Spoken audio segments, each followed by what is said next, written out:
Muito boa tarde, meus amigos, um bom dia ou uma boa noite, independente da hora que você está vendo esse vídeo. Eu sou o Rafinha, do canal Rafinha FC, e vim aqui para falar do Campeonato Paulista, mais especificamente dos times do estado de São Paulo, São Paulo, Corinthians, Palmeiras e Santos, que jogaram nesse final de semana.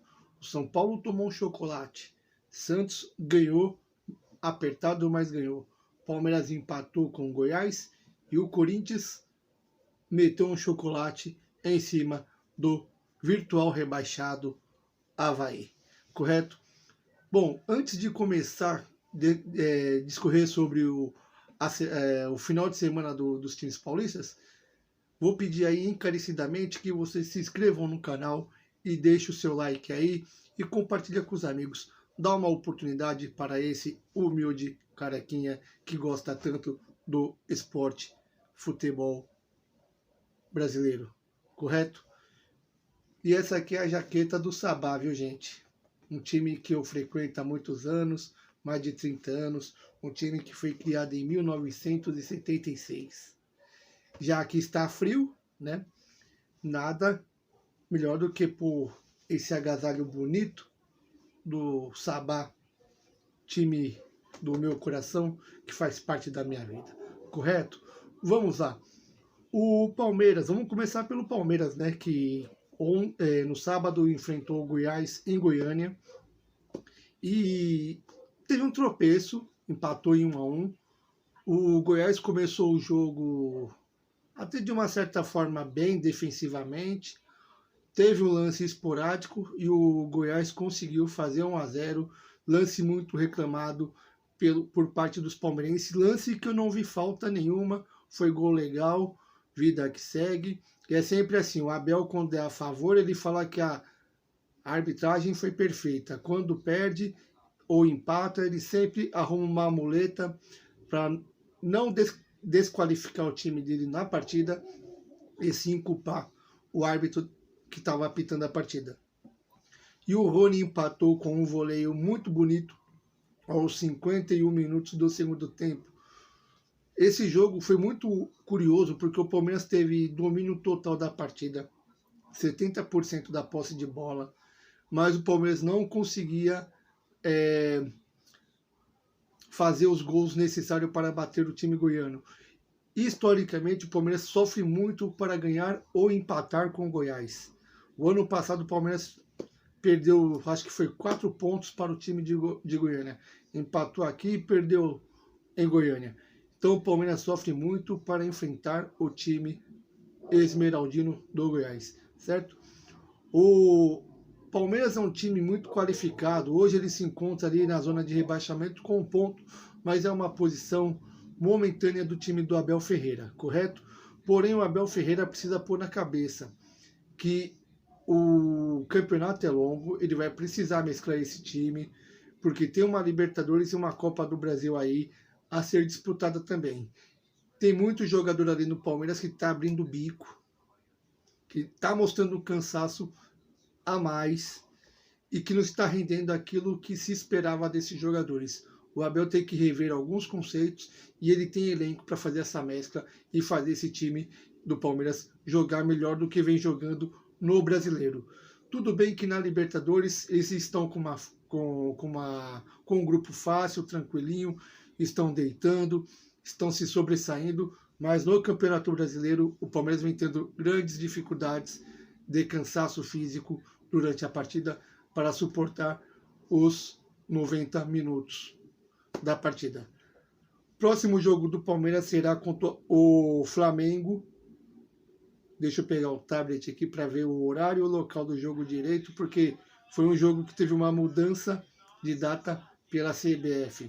O Palmeiras vai jogar com o Flamengo quarta-feira, dia 20, às 19h30.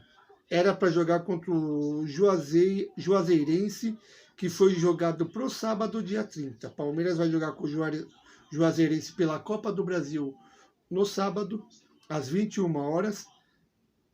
Sábado, dia 30/4, hein, gente? Porque sábado, agora, dia 30, é Palmeiras e Corinthians, às 23 horas, dia 23/4, às 19 horas. E volta a jogar também pela Copa Libertadores no dia 27/4 contra o Emelec. Correto? O jogo contra o Flamengo será também no Rio de Janeiro e tem uma polêmica nesse jogo aí. O Flamengo está pedindo que seja torcida única, que só tenha torcedor do Flamengo, e já foi pedido para a CBF. Vamos ver se a CBF vai acatar esse pedido, porque se barrar uma torcida, vai ter que barrar todas, né? Não pode ser o Palmeiras pode, o Palmeiras não pode, os outros podem. E já teve jogo no Maracanã domingo entre São Paulo e Flamengo, e a torcida do São Paulo estava lá presente no Maracanã, como todos viram. Então, o Palmeiras precisa urgentemente, na quarta-feira, bater o Flamengo, não pode pensar em nem perder nem empatar. Porque, como é um jogo que vai ser antecipado, os adversários do Palmeiras que vão brigar diretamente pelo título, que eu acredito que o Palmeiras também vai entrar na briga pelo título mais para frente, num futuro próximo aí, que não vai demorar muito não. Logo o Abel Ferreira consegue colocar esse time em situação de jogo e vão continuar brigando pelos principais torneios do Brasil e da América do Sul. Palmeiras, com um ponto só, precisa urgentemente pontuar e não deixar o Flamengo se desgarrar na pontuação. O Flamengo que tem 4 pontos, né, ganhou do São Paulo, mas daqui a pouco a gente volta para falar nesse assunto. E o líder é o Corinthians pelo saldo de gol, seguido do Atlético Mineiro. O Atlético Mineiro tem 6 pontos junto com o Corinthians. Então o Palmeiras precisa urgentemente da vitória nessa partida para que não se deixe distanciar demais do Atlético Mineiro e nem do Flamengo. Que se perder do Flamengo, você perde 3 pontos de um time que vai disputar os principais torneios com você. Ele se desgarra e você fica. Enquanto o outro, que tem um time melhor que os dois, também, se continuar pontuando, vai deixando você mais para trás. Por isso, o Palmeiras não pode nem pensar em perder, nem empatar com o Flamengo na quarta-feira, às 7 horas da noite, no Maracanã. Correto? Sobre o Palmeiras é isso. Já voltamos para falar de outros times do futebol brasileiro e do Campeonato Brasileiro. Próximo clube a ser falado será o Corinthians.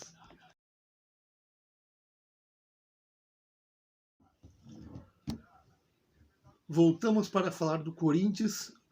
O time do Parque São Jorge entrou em campo no sábado para fazer a disputa contra o Avaí da segunda rodada do Campeonato Brasileiro. O Corinthians não tomou conta do time do Avaí, aplicando um tremendo 3-0 com muita tranquilidade e muita facilidade. E eu já falo de antemão que o Avaí é um dos times que vai ser rebaixado para a Série B do próximo ano. O Corinthians fez a sua lição de casa. Ganhou de 3-0 com tranquilidade, teve mais consistência de jogo e teve uma intensidade maior.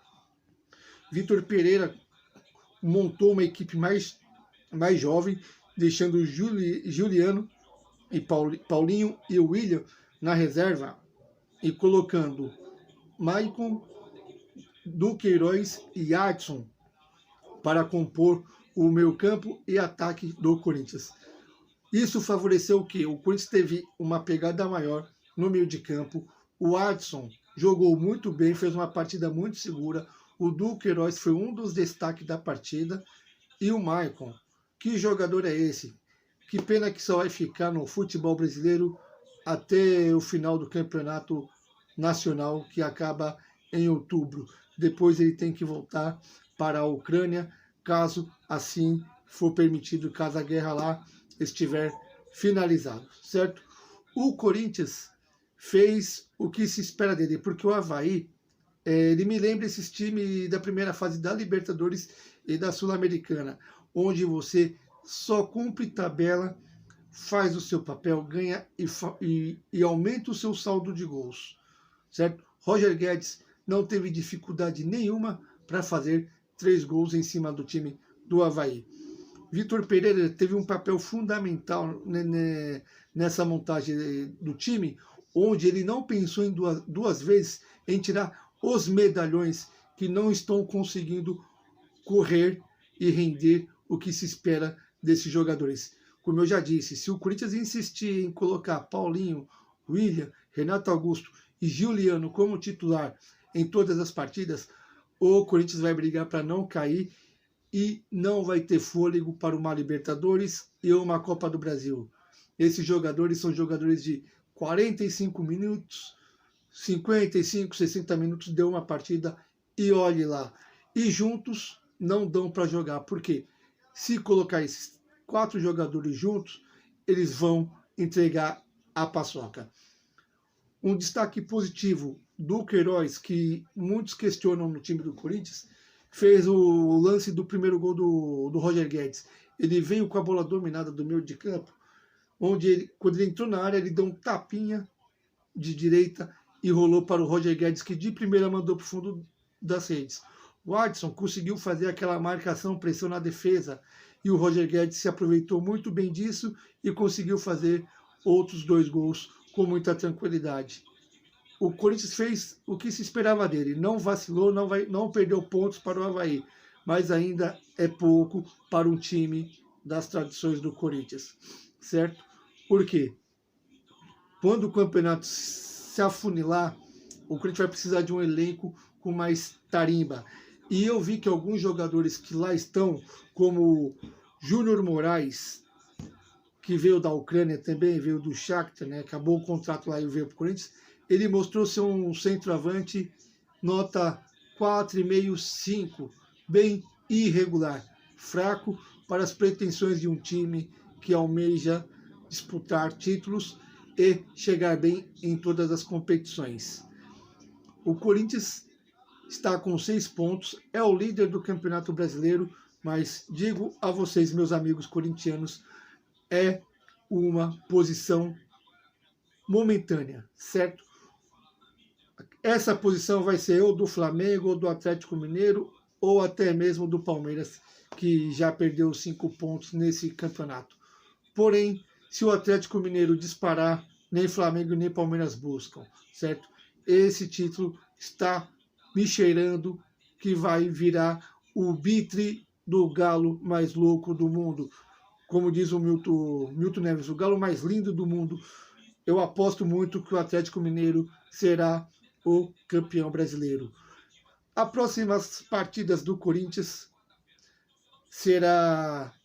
Vou pegar o tablet aqui para ver, porque agora é muita partida, né, minha gente? E a gente, para acompanhar, tem que ter uma memória muito boa, né? Ou anotar no papelzinho. Eu já pego o tablet aqui, porque pelo tablet é mais fácil. Já vem tudo arrumadinho ali, nas ordens.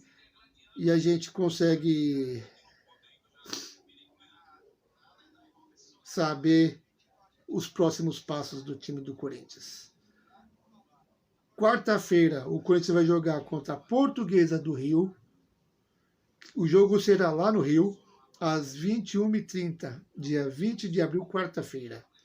Sábado, dia 23/4, o clássico provavelmente vai ser em Barueri, porque a casa da W Torres vai estar com um show lá e o dono da casa fake não pode jogar lá, beleza?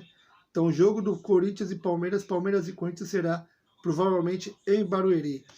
E pela fase de grupos da Libertadores, dia 26/4, às 21h30, numa terça-feira, Corinthians e Boca Juniors na Neoquímica Arena. Correto? Fechamos o Corinthians, já voltamos para falar do Santos, que ganhou de 2-1 do Coritiba. Voltamos para falar do Santos Futebol Clube, que enfrentou o Coritiba na Vila no domingo. Foi 11 horas da manhã esse jogo. Um jogo bem movimentado para o Santos, que teve cenas horríveis antes da partida. Esses vândalos das torcidas organizadas que foram para o estádio apenas para brigar.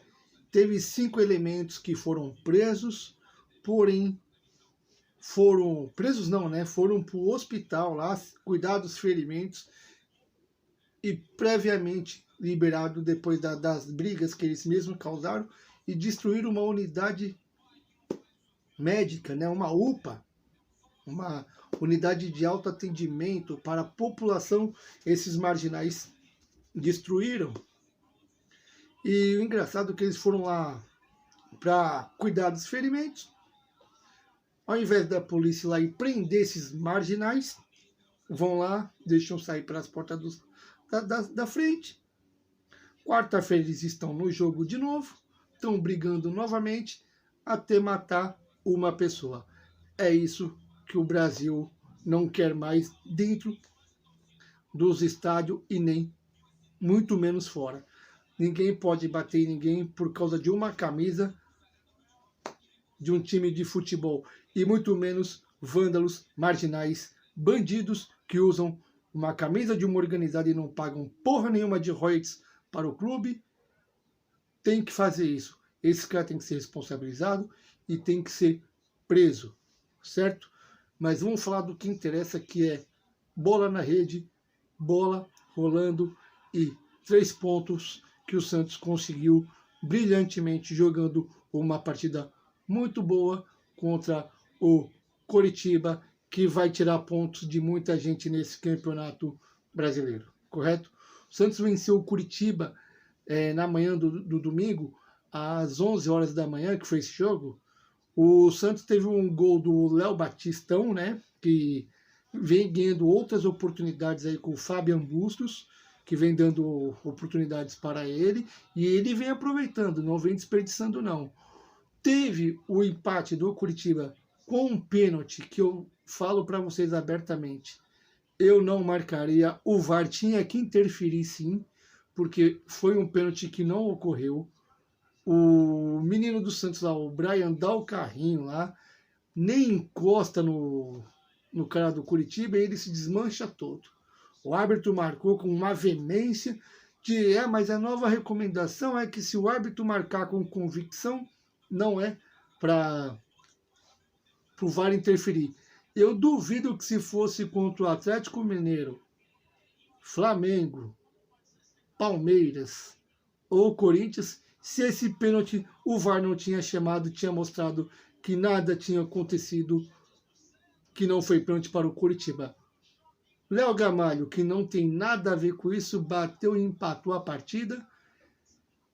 E até ali o Coritiba tinha melhorado no jogo, estava ali mostrando as asinhas, mas no final do primeiro tempo o Santos marcou o segundo gol e acabou com a esperança verde. Gol contra do Henrique, né? O zagueiro que já foi do Palmeiras, Corinthians, do Barcelona, da seleção brasileira e voltou para o Coritiba e está jogando um futebol de dar dó.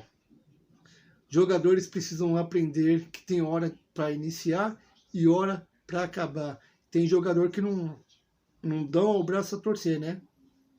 Chegou a hora do Henrique dar um obrigado para o Coritiba, que revelou ele para o cenário do futebol, agradecer e encerrar a sua carreira, ao invés de destruir sonhos de torcedores que querem ver o Coritiba na Série A do Campeonato Brasileiro por mais vezes, certo?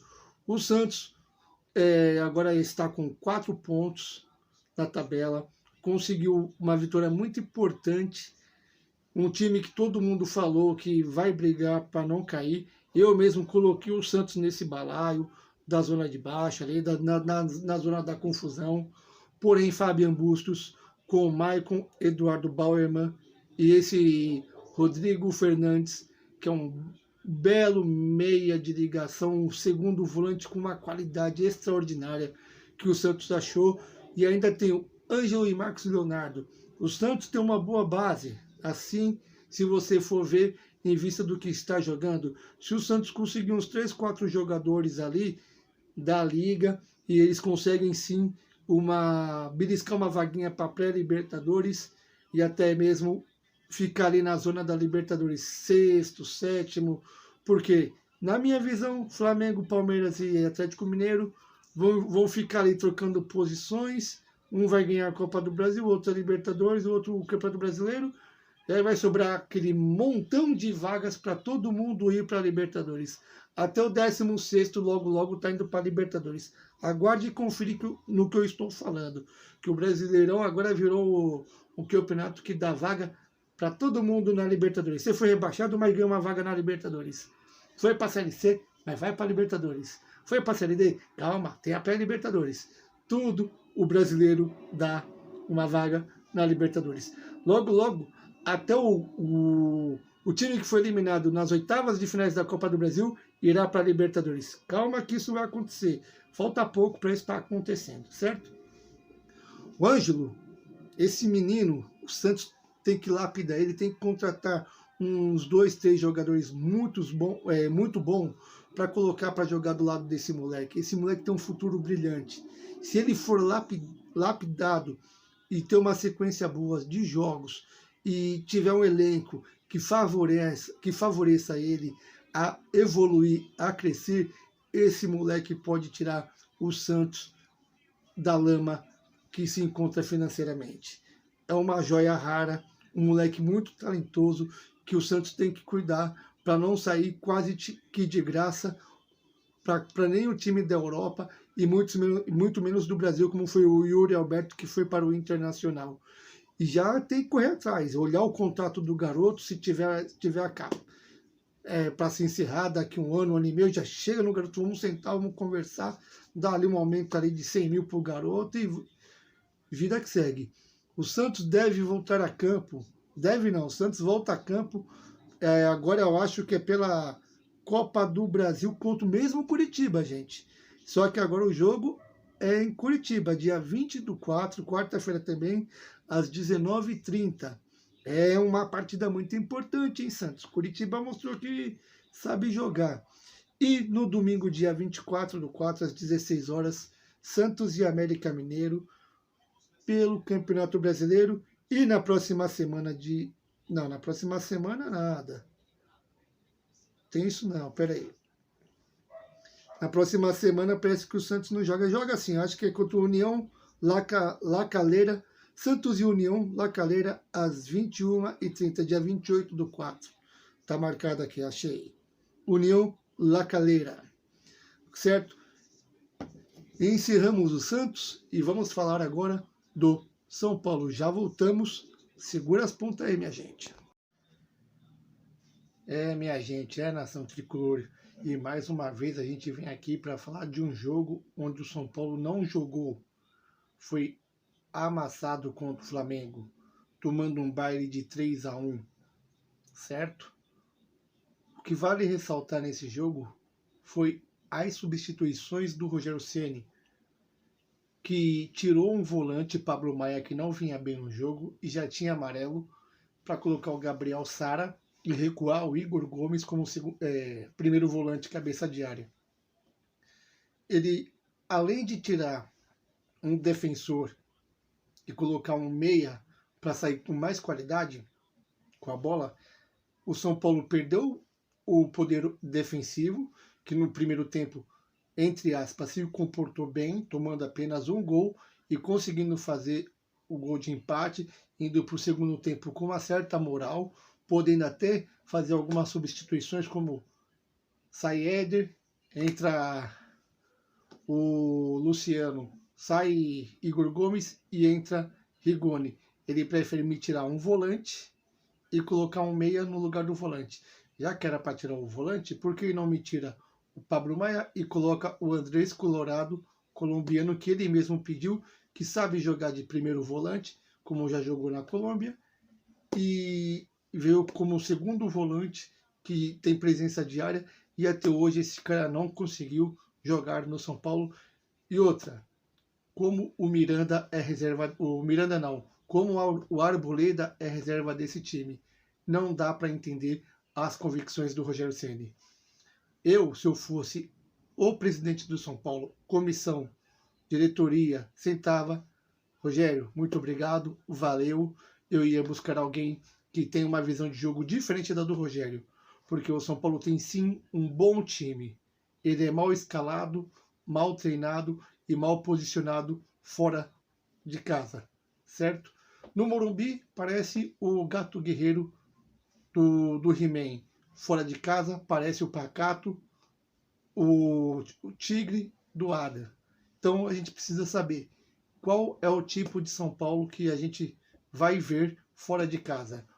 O gato guerreiro que joga no Morumbi ou o pacato do castelo do He-Man que fica lá com o Príncipe Ada, certo? Dito isso, Rogério, a sua coletiva ontem foi ridícula. Até tomarmos o segundo gol, a gente estava melhor. Não, Rogério, a gente não estava melhor, não. O São Paulo já tinha tomado bola na trave, o Jandrei já tinha feito boas defesas, o Flamengo estava com volume de jogo maior e o gol sai por onde? Pelo meio de campo, onde não tinha nenhuma marcação. João Gomes pegou a bola, foi caminhando livremente até a intermediária e tocou na direita para o Isla, que cortou para a esquerda, deixando o defensor com a bunda no chão e bateu com o peito de pé, tirando do Jandrei, fazendo um golaço. 6 minutos depois, a Arrascaeta faz 3-1 e liquida a fatura, e o Flamengo tirou o pé, que poderia ter sido 4, 5, 6, 7, 8. Que a deficiência defensiva do São Paulo foi gigante. Então, Rogério, não venha enganar a gente com esse papinho de que até tomarmos o gol, a gente estava melhor na partida, porque não estava. O Flamengo ganhou só de 3-1 porque não quis fazer saldo de gols. Poderia ter feito muito mais. E esse resultado, sim, é culpa total do Rogério Ceni. Então, Júlio César Casares, Muricy, Carlos Belmonte e Rui Costa. Chegou a hora. É agora. Se quer mudar de treinador, é agora, para que a gente possa ter um campeonato melhor do que com o Rogério Ceni. Não dá para jogar bem em casa, ganhar, e fora de casa perder, ser humilhado. Precisa ter um equilíbrio, porque vai perder partidas em casa também, certo? Não vai ganhar todas dentro de casa não, porque esse time não tem essa qualidade de ganhar todas em casa.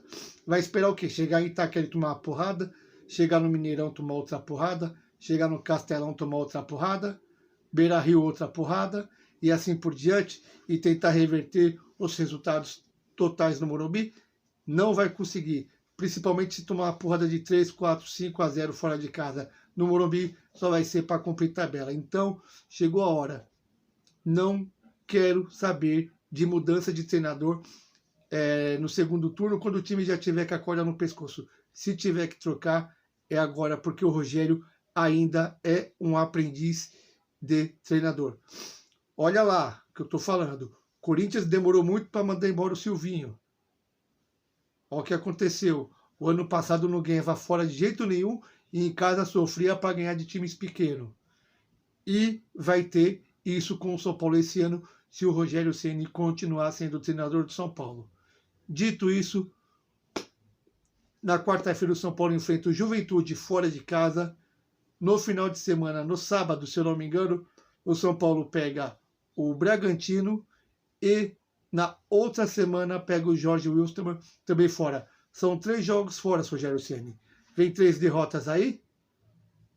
Queremos saber. O São Paulo é o do He-Man dentro do castelo, quando pega a espada e faz pelos poderes de Grayskull. Eu tenho a força e aponta pro gatinho pacato lá e ele vira um tigrão. Uau! Uau! Ou vai ser o pacato que vai ficar He-Man, socorro! Precisamos saber, Rogério. É o São Paulo do Morumbi ou o São Paulo que joga fora? Júlio César Casares, está na sua mão também. Eu sou São Paulino, não escondo nada de ninguém. Venho aqui e falo do Santos, Corinthians, São Paulo e Palmeiras. Mas cobro todos igual, porque aqui eu sou o torcedor, mas sei ver um jogo, sei fazer uma leitura de jogo e sei ver quando um time não tem um equilíbrio emocional dentro das partidas. O São Paulo fora de casa é um, dentro de casa é extremamente outro, aquele que a gente quer ver dentro e fora do Morumbi. E sim, a molecada cagou de novo nas calças. Se borrou toda. Então, Rogério Ceni, Jandrei, Rafinha, Arboleda, por enquanto Léo Pelé, Wellington, Pablo Maia, Nestor, Rigoni, Luciano, Caleri e, se precisar, de velocidade, Marquinhos. Se não, o que você faz? Coloca o Sara junto com, no meio campo, junto com o Rigoni, para sim armar as jogadas e colocar o time mais, colocar Luciano e Caleri na cara do gol. É isso que o São Paulo está precisando. Caleri, o nome do jogo ontem por parte do São Paulo, fez o gol, incomodou um pouco a defesa do Flamengo, mas não podemos deixar de falar do Jandrei, que vem recebendo muitas críticas da torcida do São Paulo, porém ontem, se não fosse ele, tinha sido um placar mais elástico, certo? Tomamos um chocolate sim, e tenho dito, se não mudar, vai ficar para trás no Brasileiro, certo? Bom, minha gente, ficamos por aqui. Um forte abraço a todos. Se inscreva no canal Rafinha FC, compartilha com os amigos e comenta aí. Forte abraço a vocês. E uma excelente semana. Fiquem com Deus. Um abraço e um beijo desse careca que vos fala. Até a próxima. E meu Sabá, saudades até o domingo que tiver jogo. Estamos juntos, Sabá. Forte abraço.